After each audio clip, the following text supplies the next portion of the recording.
Jam-packed ang comedy. Knock-knock. Who's there? Mentos. Mentos.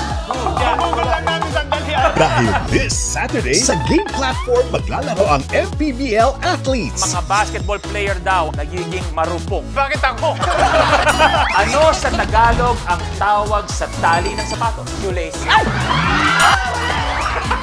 Ang tindi, isa pa lang lamang sabi niya, bye-bye. Abangan nyo lang yung sigo ko sa practice. Yung iniwan nila yung manager. Wala kayo sweldo. Balik tayo.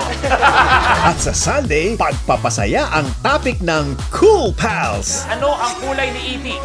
Alala ko kasi namutla siya nung kaya namuti. Ayon sa joke, anong hayop ang walang gilagid? Gummy bear. Ang hirap ng maging maitim. Anong tamar? Buha ko yan! Tingnan nyo kapuwera. Ito lang ang martial arts na hindi nyo pwedeng gawin sa Pilipinas. Imagine nyo may kaaway ka sa MRT. Rainbow Rumble.